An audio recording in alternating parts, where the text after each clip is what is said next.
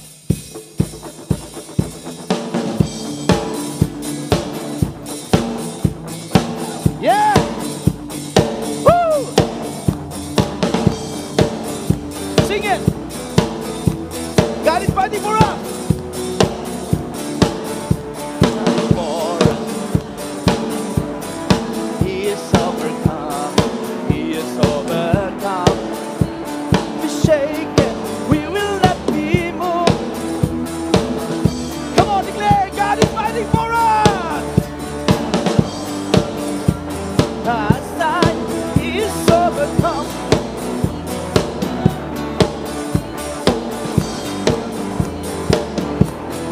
Jesus, you are here. Ayun lamang po, i-declare nyo. God is fighting. God is fighting for us. Louder! Yes! Ngayon naman, habang inaawit natin yan, kumamay ka, magkamayan tayo lahat, sabihin mo sa Kanya, ang Diyos, pinaglalaban ka. Declare it! Declare it by faith. Ang Diyos, pinaglalaban ka. Don't give up! Don't give up! Don't give up! Ang Diyos, pinaglalaban ka. Woo! God is for us. God is on our side.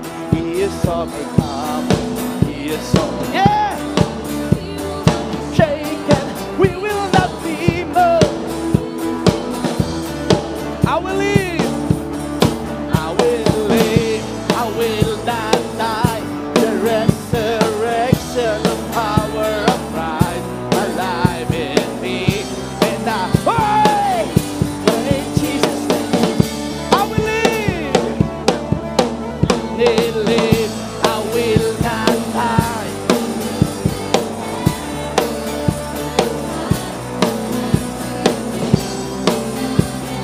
In Jesus' name. Sabay-sabay mo palakpak. God is fighting for us. God is fighting for us.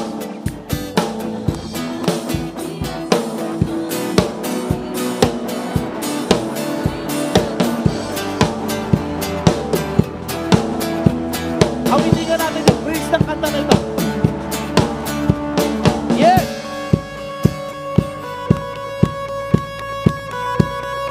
Yes! Come on, shout hallelujah!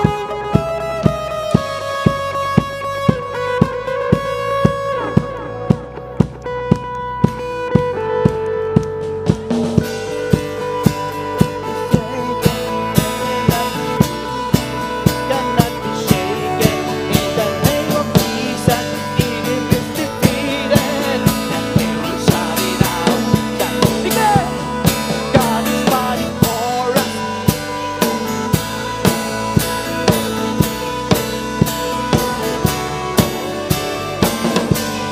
It is defeated, and we will shout it out. God is fighting for us. Pushing of the darkness. In the name of Jesus. And we will shout it out. Shout it out. Yeah! Gusto kong marinig ang sigaw ng mga palaban ng Kristiyano. Ulitin niyo ang sigaw ng mga palaban ng Kristiyano.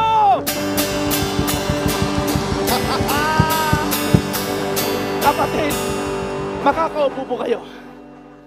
Praise the Lord. Kapag yan ang aawitin mo, kapag may problema, nabalitaan mo si Junior, natukhang, nabalitaan mo si ganito, ay tumaas na yung interest na yung hiniram sa Pilipinas, si Bombay, naniningil na, yung mga maraming mga bagay, nabalitaan mo na dito naghihigpit na, tapos nabalitaan mo na si Sir, si Madam, aalis na dito para wala kang trabaho. Ito yung time na, God is fighting for. Pakisabi mo sa katim, nanggigigil ako sa presensya ng Lord. Kaysa naman manggigil ka sa kaaway mo, manggigil ka sa asawa, sa mga nagsasabi sa'yo ng hindi maganda, manggigil ka, parang, Lord, nanggigil ako na matanggap ko yung para sa akin. Parang ayaw nung iba. Woo! Palakpakan natin ang Panginoon. Number 1 pa lamang yun. Number 2. Ito, sabi niya, love. Gusto ko itong pasahin natin yung ano ng love. Love is patient. Love is kind. Love does not envy. Love, louder, 1, 2, 3, go.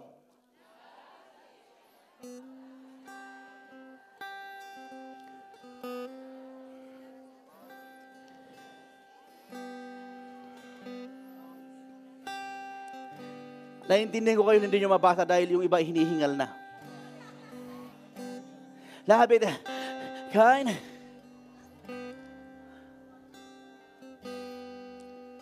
Alam nyo, lahat ng mga love, ibig sabihin meaning ng love, ubungan ng love, lahat ng ito, hindi lamang i-apply natin.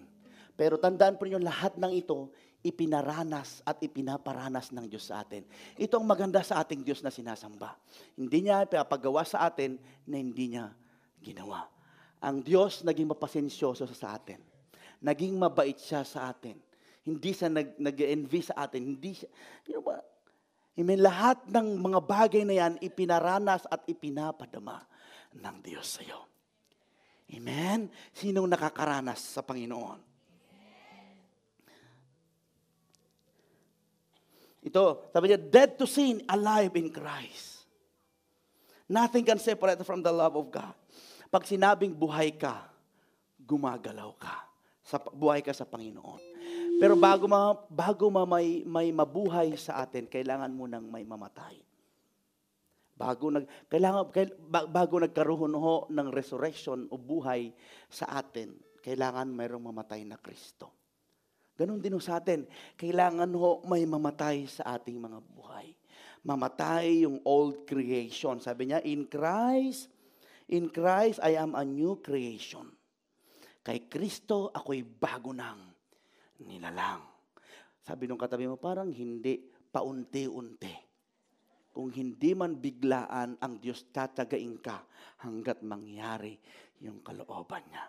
Pero ang prayer ko, magpabago ka, magpaayos tayo sa Panginoon. Kagaya ng sinabi ko kayo na kung may mga karakter tayo na parang bumabalik, pag-uugali, yung appetite natin sa mundo bumabalik, ilibing mo ulit. Manalangin ka, Lord, hindi ko kaya. Huwag mong suluhin, huwag mong sabihin na kaya kong baguhin ang aking sarili. Lord, hindi mo kayang baguhin ang iyong sarili. Amen? Number 3, we are more than conquerors in Christ. You are a conqueror through Christ who loves. Conquer your Goliath. Marami tayong mga Goliath sa buhay. Marami tayong mga labanan. Pero ang Diyos, at sinabi niya tayo, we are more than conqueror. Nakadesign ka, kapatid. Nakadesign tayong lahat. Nakadesign ang church natin na magtagumpay. Makaramihan sa inyo, may mga challenges. Sarili, pamilya, sa life group, sa church, name it. Pero ang malahat ng mga bagay na yan, hindi yan ang makakahadlang para magtagumpay ka. Why? Dahil buhay si Kristo. Ulitin ko, kaya nga 3 days lang si Jesus sa tomb. At yung libingan na binigay sa kanya ay nirentahan lang. Pag mababasa natin, nirent lang. Kasi alam ni Jesus, alam ng Diyos, na hindi siya tatagal. 3 araw lang. Kapatid, yung pinagdadaanan mo ngayon, hindi tatagal yan. Magtatagumpay ka. Tapikin mo yung balikat ng katayo, magtatagumpay ka, hindi tatagal yan. Paano, pastor, kung ang nangyari ay maling desisyon ko, nasa sa iyo, kapatid, kung patatagalin mo o hindi. You know what? Ang Diyos gusto niya nang tapusin, pero sometimes ayaw nating tapusin. Sabi ng Lord, patawarin mo na para maging malaya ka, i-release mo na siya. Hindi! Hindi ako magpapatawad. Tatalhin ko sa aking libing.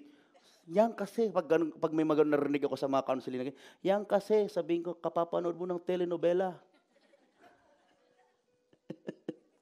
Yung mga ganong binibita, tatalhin ko sa aking libing. Kaya nga hanggat buhay siya, parang Kasi i-release mo na, patawarin mo na. Actually nga, yung taong nakagawa sa'yo ng masama, minsan naharok na eh. Ikaw lang hindi makatulog. Kawawa ka naman. Pagkakaibag ka. Pag nagkaibag ka, matagal mag-makeup. Pag matagal mag-makeup, malilate ka sa Bible study sa church. Naintindihan niyo po ba? Praise the Lord. Hallelujah, God. We are more than conqueror. Tingnan niyo itong last na ito. Ito ho ay hindi naman sila yung mga Kristiyano, pero tignan niyo ho kung paano pwede natin gamitin para tayo ma-encourage. Sabi ni Bill Gates, I failed my exam in some subjects. But my friend passed. Now, he's an engineer in Microsoft. And I am the... Sino ito bumagsak sa exam? Tingnan nyo si Bill Gates yan. Sabi naman dito sa Disney, yung ng Disneyland, sabi 302 times legend has its way. Walt Disney was turned down 302 times before he got financing for creating Disneyland. Na-turn down, tinanggihan. Pero dito natanggihan na. Pero ang maganda dito, hindi nag-give up. Yung iba nga, 3 beses pa lamang tinanggihan, ayaw na. Ito, 302. Hello? Si Henry Ford, early businesses failed and let him broke 5 times. Sino dito nawalan na ng pera? Yung iba sa inyo, hindi pa nawalan ng pera eh. Pero ito si Henry, 5 times before he found the successful Ford Motor Company. Ini-enjoy nga natin ngayon. Si Einstein, huwag mong tignan yung katabi mo kung lalaki yan, hindi si Einstein yan. Okay? 104 times, just to encourage you. Albert Einstein didn't speak until he was 4. Okay? And didn't read till 7. He went on to win a Nobel Prize and became the face of... Kaya minsan ang ating mga anak, lalo sa Pilipino, kapag nag-fail sa test ang ating anak, akala natin fail na siya. No, may mga nag-fail ho. May mga mahina ho sa mga academics. Pero ang gift niya pala sa sports. Siya pala ang papalit na Manny Pacquiao. Nintindi niyo ba? Kaya ibig sabihin, hindi lang para sa atin, para rin sa iba. Nandyan ho, si Abraham Lincoln. Si Michael Jordan, tinanggi-tanggihan siya. Sino nakakilala kay Michael Jordan? Yan. Tinatanggi-tanggihan siya, si Steve Jobs. Ibig sabihin, kapag nagkamali ka, nag-fail ka, tayo ulit. Imbang alisin mo sa bokabularyo mo na i-give up, na mag-give up, magpatuloy tayo ulit.